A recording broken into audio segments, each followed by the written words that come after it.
ಆಗ್ತೀನಿ ಹೊರತು ಅದರಲ್ಲಿ ಎನ್ ವೈ ಗೋಪಾಲ್ ಕೃಷ್ಣ ಅವರು, ಬಹಳಷ್ಟು ಜನ ವಾಲ್ಮೀಕಿ ಸಮಾಜಕ್ಕೆ ಸೇರಿದಂತ ನಾಯಕರು, ಸತೀಶ್ ಅಣ್ಣವರು, ಕೆ ಎನ್ ರಾಜಣ್ಣವರು ಎಲ್ಲರೂ ನಂದು ಯಾವುದೋ ಮೂಲೆಗೆ ಇರ್ತೈತೆ ಹೊರತು ನನ್ನ ಬ್ಯಾನರು ಅಲ್ಲದು.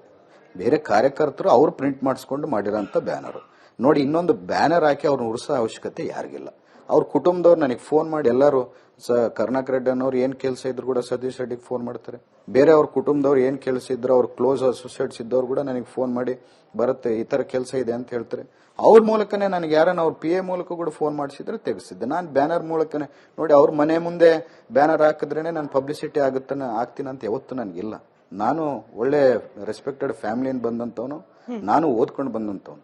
ನಾನು ಇಡೀ ಬಳ್ಳಾರಿಯಲ್ಲಿ ಸಾವಿರಾರು ಬ್ಯಾನರ್ಗಳು ಬಿದ್ದಾಗ ಒಂದು ಬ್ಯಾನರ್ ಇಂದ ನನಗೇನು ಆಗೋದು ಇಲ್ಲ, ಬರೋದು ಇಲ್ಲ. ನಾನಂತ ಚೀಪ್ ಮೆಂಟಾಲಿಟಿ ಅಲ್ಲಿ ಥಿಂಕ್ ಮಾಡೋನು ಅಲ್ಲ. ನಾನು ಅಂತ ಮೆಂಟಾಲಿಟಿ ಇದ್ರೆ ಈ ಕಾರ್ಯಕ್ರಮಕ್ಕೆ ಬಿಜೆಪಿ ಅವ್ರನ್ನು ಕರೆದಿದ್ದೀನಿ. ಬಹಳಷ್ಟು ಮಂದಿ ಬಿಜೆಪಿ ಕಾರ್ಯಕರ್ತರು ಕೂಡ ತಾವು ಬನ್ನಿ ಇದು ಕಾರ್ಯಕ್ರಮ ಎಲ್ಲರೂ ಸೇರಿ ಮಾಡೋಣ ಅಂತ ಹೇಳಿ ಕರೆದಿದ್ದೀನಿ. ನನ್ನ ಅಂತ ಮೆಂಟಾಲಿಟಿ ಇದ್ರೆ ನಾನು ಯಾಕೆ ಕರೀತಿದ್ದೆ ಮೇಡಮ್? ಹಂಗೆ ಉರ್ಸೋದು ಅಥವಾ ರಾಜಕೀಯವಾಗಿ ವೈಷಮ್ಯ ಹರಡೋದು ನಿಮ್ ಉದ್ದೇಶ ಅಲ್ಲ ಅಂತ ನೀವ್ ಹೇಳ್ತೀರಿ. ಅವ್ರದೇ ಕುಟುಂಬಸ್ಥರು ನಿಮಗ್ ಕಾಲ್ ಮಾಡ್ತಾರೆ ಅಂತ ಹೇಳ್ತೀರಿ.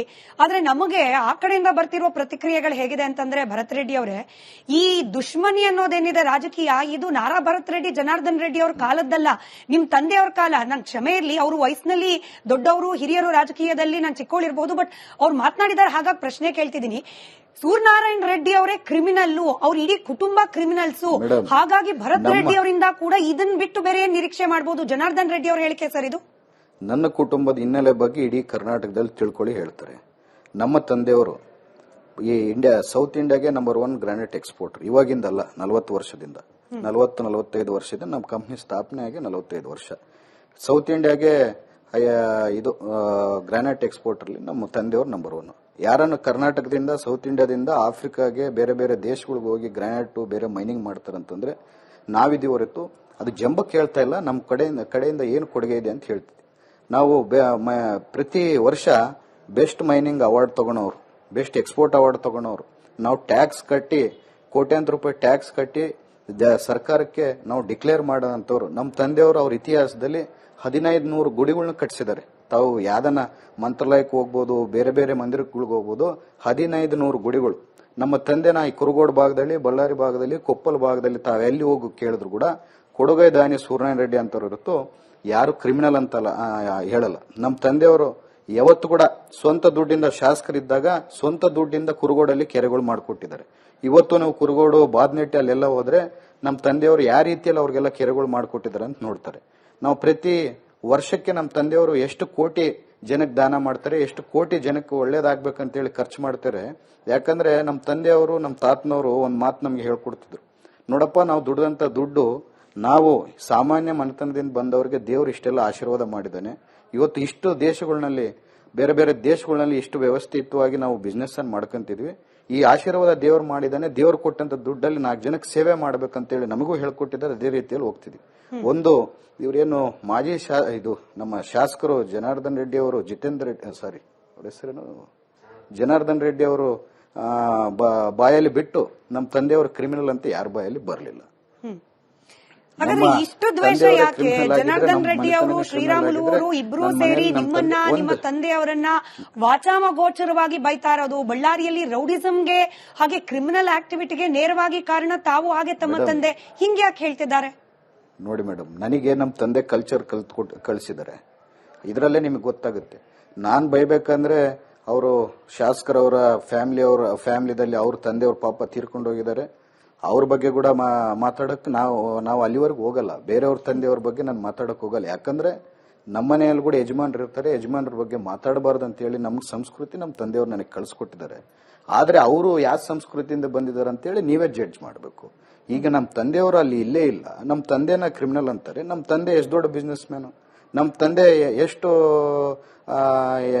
ಬೆಸ್ಟ್ ಎಕ್ಸ್ಪೋರ್ಟ್ ಅವಾರ್ಡ್ಗಳು ತಗೊಂಡಿದ್ದಾನೆ, ನಮ್ಮ ತಂದೆ ಎಷ್ಟು ಟ್ಯಾಕ್ಸ್ ಪೇ ಮಾಡಿದ್ದಾನೆ, ನಮ್ಮ ತಂದೆ ಎಷ್ಟು ದಾನ ಮಾಡಿದ್ದಾನೆ, ಎಷ್ಟು ಜನಕ್ಕೆ ಒಳ್ಳೇದು ಮಾಡಿದ್ದಾನೆ. ಯಾರನ್ನ ನಮ್ಮ ಮನೆ ಬಾಕ್ಲಿಗೆ ಬಂದಾಗ ಖಾಲಿ ಕೈಯಿಂದ ಓದಂತ ಉದಾಹರಣೆ ಎಲ್ಲಿಲ್ಲ ಅಂತ ಹೇಳಕ್ ಇಚ್ಛೆ ಪಡ್ತೀನಿ. ಎಲ್ಲರಿಗೂ ಗೊತ್ತಿದೆ. ತಾವು ಬೆಂಗಳೂರಲ್ಲಿ ತಿಳ್ಕೋಬಹುದು, ಕೊಪ್ಪಳಲ್ಲಿ ತಿಳ್ಕೋಬಹುದು, ರಾಯಚೂರಲ್ಲಿ ತಿಳ್ಕೋಬಹುದು, ಬಳ್ಳಾರಿಯಲ್ಲಿ ತಿಳ್ಕೋಬಹುದು. ನಾನಿದು ಹೆಗ್ಗಳಿಕೆಗೋಸ್ಕರ ಹೇಳ್ತಾ ಇಲ್ಲ. ನಮ್ಮ ತಂದೆ ಮಾಡೋಂತ ಒಳ್ಳೆ ಕೆಲಸದ ನಿಮ್ಮ ಯಾವತ್ತು ಒಂದು ದೇವ್ರು ಹೇಳ್ತಾರೆ, ಎಡಗೈಯಿಂದ ಮಾಡಿದ್ದು ದಾನ ಬಲಗೈ ಕೂಡ ಗೊತ್ತಾಗಬಾರ್ದು ಅಂತೇಳಿ. ಆ ದಾನದ ಬಗ್ಗೆ ನಾವು ಯಾವತ್ತು ಹೇಳ್ಬಾರ್ದು. ಇವತ್ತು ಏನೋ ಪರಿಸ್ಥಿತಿ ಬಂದಿದೆ ಹೇಳ್ತಿದ್ವಿ. ಸರಿ, ನೀವು ಕಲ್ಚರ್ಡ್ ಅಂತಿದ್ದೀರಿ, ಸುಸಂಸ್ಕೃತರು ಅಂತ ಹೇಳ್ತಿದ್ದೀರಿ, ಲಂಡನ್ ಅಲ್ಲಿ ಓದ್ಕೊಂಡ್ ಬಂದಿದ್ದೀರಿ ನಾರಾ ಭರತ್ ರೆಡ್ಡಿ ಅವರೇ. ನಾನು ನೇರವಾಗಿ ಪ್ರಶ್ನೆ ಕೇಳ್ತೀನಿ. ನಿನ್ನೆ ನೀವು ಆವೇಶಕ್ಕೆ ಒಳಗಾಗಿ ಮಾತನಾಡಿದ್ರು ಅಥವಾ ಪರಿಸ್ಥಿತಿ ಹಂಗಿತ್ತೋ ಗೊತ್ತಿಲ್ಲ, ಬಟ್ ವೆಲ್ ಎಜುಕೇಟೆಡ್ ಆದ ನಿಮ್ಮ ಬಾಯಲ್ಲಿ ಮನೆ ಭಸ್ಮ ಮಾಡ್ತೀನಿ, ದ್ವೇಷ ತೀರಿಸ್ಕೊಳ್ತೀನಿ, ಇಡೀ ಬಳ್ಳಾರಿ ಬೇಕಾದ್ರೂ ಹೊತ್ತೂರಿಸ್ತೀನಿ, ಇಂಥ ಮಾತುಗಳು ಒಬ್ಬ ಶಾಸಕರಾಗಿ ಬರ್ಬೇಕಾಗಿತ್ತ? ನಾನು 2 ದಿವಸದಿಂದ ನಾನು ಎಲ್ಲ ಮೀಡಿಯಾದಾಗ ನೋಡ್ತಿದ್ದೆ ಮೇಡಮ್. 2 ದಿವಸದಲ್ಲಿ ನಾನು ಮೀಡಿಯಾದಾಗ ನೋಡ್ತಿದ್ದೀನಿ. ನನ್ನ ಬಗ್ಗೆ ಹೇಳ್ತಿದ್ರು, ಭಸ್ಮ ಮಾಡ್ಬಿಡ್ತಾನೆ ಬಳ್ಳಾರಿ ಅಂತ ಹೇಳ್ತಾನೆ, ಅದು ಇದಂತ ಹೇಳಿ. ನಮ್ಮ ಹುಡುಗ ತೀರ್ಕೊಂಡು ಹೋಗಿದ್ದ.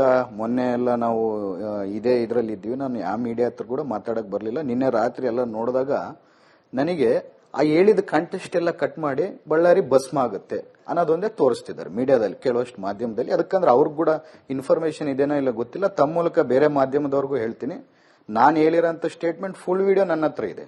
ನಿಮಗೂ ಬೇಕಂದ್ರೆ ಕಳಿಸ್ಕೊಡ್ತೀನಿ. ನನಕಂದ್ರೆ ನೆಟ್ವರ್ಕ್ ನಿಮ್ಮ ಹತ್ರ ಜಾಸ್ತಿ ಇದೆ, ನೀವು ಕೂಡ ತರಿಸ್ಕೋಬಹುದು. ನಾನು ಹೇಳ್ದಂತ ಏನು ಸ್ಟೇಟ್ಮೆಂಟ್ ಅಂತಂದ್ರೆ, ನನ್ನ ವಯಸ್ಸು 34. ಆ ಹುಡುಗ ಅಷ್ಟೊತ್ತಿಗೆ ಸತ್ತಿದ್ದ. ಪ್ರೆಸ್ ಅವರು ತೀರ್ಕೊಂಡು ಹೋಗಿದ್ರು. ಪ್ರೆಸ್ ಅವ್ರು ನನಗೆ ಹೇಳ್ತಾರೆ, ಈ ತರ ನಿಮ್ಮ ಹುಡುಗ ಬುಲೆಟ್ ಬಿದ್ದು ತೀರ್ಕೊಂಡು ಹೋಗಿದ್ದಾನಂತಂದ್ರೆ ನಾನು ಅಲ್ಲಿ ಏನಂತ ಹೇಳ್ತೀನಿ, ಇಲ್ಲಿ ನಮ್ಮ ಹುಡುಗ ತೀರ್ಕೊಂಡು ಹೋಗಿದ್ದಾನೆ ನೋಡಿ. ಅವ್ರ ವಯಸ್ಸು 65, ನನ್ನ ವಯಸ್ಸು 34. ಅವ್ರಿಗೆ ಪೇಷನ್ಸ್ ಇಲ್ಲ. ಪೇಷನ್ಸ್ ಇಲ್ದಂಗೆ ದಾಂಧಲೆ ಮಾಡ್ಬೇಕಂತ ಬಂದಿದ್ದಾರೆ. ಅವರೇ ಬುದ್ಧಿ, ಅವರಂತ ಬುದ್ಧಿ ನನಗಿದ್ದಿದ್ರೆ ಇವತ್ತು ಬಳ್ಳಾರಿ ಭಸ್ಮ ಆಗ್ತಿತ್ತು. ಅಂತ ಬುದ್ಧಿ ನನಗೆ ದೇವ್ರು ಕೊಟ್ಟಿಲ್ಲ. ಬಳ್ಳಾರಿ ಶಾಂತಿಯುತವಾಗಿರ್ಬೇಕಂತ ನಾನು ಹೇಳಿದ್ದು ಫುಲ್ ಸ್ಟೇಟ್ಮೆಂಟ್ ದಯಮಾಡಿ ತರಿಸ್ಕೊಂಡು ಜನಕ್ಕೆ ಒಂದ್ಸರಿ ತೋರಿಸ್ಬಿಡು. ಯಾಕಂದ್ರೆ ಆ ಫುಲ್ ಸ್ಟೇಟ್ಮೆಂಟ್ ತೋರಿಸಿದ್ರೆ ಅದು ಇಂಪ್ಯಾಕ್ಟ್ ಜನಕ್ಕೆ ಗೊತ್ತಾಗುತ್ತೆ. ನೀವು ಅದರಲ್ಲಿ ಭಸ್ಮ ಮಾಡ್ತೀನಿ ಅನ್ನೋದೊಂದೇ ತೋರಿಸಿದ್ರೆ ಯಾವ ಕಾಂಟೆಸ್ಟ್ ಅಲ್ಲಿ ಹೇಳಿದೀನಿ. ಅವರಂತ ಬುದ್ಧಿನೇ ನನಗಿದ್ದಿದ್ರೆ ಇವತ್ತು ಬಳ್ಳಾರಿ ಭಸ್ಮ ಆಗ್ತಿತ್ತು. ದೇವರಂತ ಬುದ್ಧಿ ನನಗೆ ಕೊಟ್ಟಿಲ್ಲ, ನನಗೆ ತಾಯಿ ದುರ್ಗಮ್ಮ ನನಗಂತ ಬುದ್ಧಿ ಕೊಟ್ಟಿಲ್ಲ ಅಂತ ಹೇಳಿರೋದು ಹೊರತು ನಾನು ಬೇರೆದು ಹೇಳಿಲ್ಲ. ಬಟ್ ಇದೇ ಹೇಳಿಕೆ ಇಟ್ಕೊಂಡು ಬಿಜೆಪಿ ನಾಯಕರು ಇದೀಗ ದ್ವೇಷ ಭಾಷಣ ಹೊಸದಾಗಿ ಏನ್ ಜಾರಿಗೆ ತರ್ತಾ ಇದೆ ಸರ್ಕಾರ, ಮೊದಲು ಕೇಸ್ ನಿಮ್ಮ ಮೇಲೆ ಹಾಕಬೇಕು ಅಂತ ಹೇಳ್ತಿದ್ದಾರೆ. ಮೇಡಮ್, ದ್ವೇಷ ಭಾಷಣ ನಾನು ಎಲ್ಲಿ ಮಾಡಿದ್ದೀನಿ? ನಾನು ಸ್ಟೇಟ್ಮೆಂಟ್ ಅಲ್ಲಿ ಕ್ಲಿಯರ್ ಆಗಿ ಹೇಳಿದ್ದೀನಿ, ನನ್ನ ಹುಡುಗ ತೀರ್ಕೊಂಡು ಹೋಗಿದ್ದಾನೆ. ಅವ್ರಿಗಿದ್ದಂತ ಬುದ್ಧಿ ನನಗಿದ್ರೆ, ನನ್ನ ವಯಸ್ಸು 34, ಅವ್ರಿಗೆ 65. ಅವರಿಗೆ ಬುದ್ಧಿ ಇಲ್ದಂಗೆ ಇಂಥ ಕೆಲಸ ಮಾಡ್ತಿದ್ದಾರೆ. ಆದ್ರೆ ಕೂಡ ನನಗಂತ ಬುದ್ಧಿ ಕೊಟ್ಟಿಲ್ಲ ದೇವರು. ನಮ್ಮ ತಂದೆ ತಾಯಿರಂತ ಬುದ್ಧಿ ಕಳಿಸಿಲ್ಲ. ಇವ್ರು ಎಷ್ಟೇ ಅಶಾಂತಯುತವಾಗಿ ನಮ್ಮ ಬಳ್ಳಾರಿಯನ್ನು ಮಾಡ್ಬೇಕಂತಿದ್ರು, ಬಳ್ಳಾರಿ ಶಾಂತವಾಗಿರ್ಬೇಕಂತೇಳಿ ಇವತ್ತು ನಿಂತಿದ್ದೀನಿ. ಅವರಂತ ಬುದ್ಧಿ ನನಗಿದ್ದಿದ್ರೆ ಇವತ್ತು ಬಳ್ಳಾರಿ ಭಸ್ಮ ಆಗ್ತಿತ್ತು ಅಂತ ಹೇಳಿದ್ದೇನೆ ಹೊರತು ಬೇರೆ ಮಾತು ಹೇಳಿಲ್ಲ ಮೇಡಮ್. ನಿಮ್ದು ಇನ್ನೂ ಒಂದು ಮಾತು, ಜನಾರ್ದನ್ ರೆಡ್ಡಿ ಅವರು ಶ್ರೀರಾಮುಲು ಅವರು ಆರೋಪ ಮಾಡ್ತಿದ್ದಾರೆ ನಾನು ಕೊಲೆ ಮಾಡ್ಲಿಕ್ಕೆ ಬಂದಿದ್ರು ಅಂತ ಹೇಳಿ.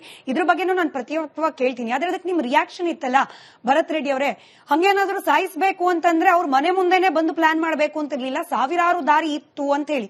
ಇದು ಕೂಡ ಅನುಮಾನ ಕಾರಣವಾಗುತ್ತೆ. ಹಾಗಾದ್ರೆ ಒಬ್ರನ್ನೊಬ್ರು ಕೊಲೆ ಮಾಡುವಷ್ಟು ದ್ವೇಷ ರಾಜಕಾರಣ ಬಳ್ಳಾರಿಯಲ್ಲಿ ಇದೆಯಾ ಅಂತ? ನೋಡಿ ಮೇಡಮ್, ಅದು ಅನುಮಾನ ಅಲ್ಲ. ಅಲ್ಲ ನೋಡಿ ಮೇಡಮ್, ನನಗೆ ನೀವು ಸ್ವಲ್ಪ ತಿಳ್ಕೊಳ್ಳಿ ಮೇಡಮ್. ನಾನು ಏನಂತ ಹೇಳ್ತಿದ್ದೀನಿ ಅಂತಂದ್ರೆ, ಅದು ಎಲ್ಲಿ ನಾನು ಏನಂತ ಹೇಳಿ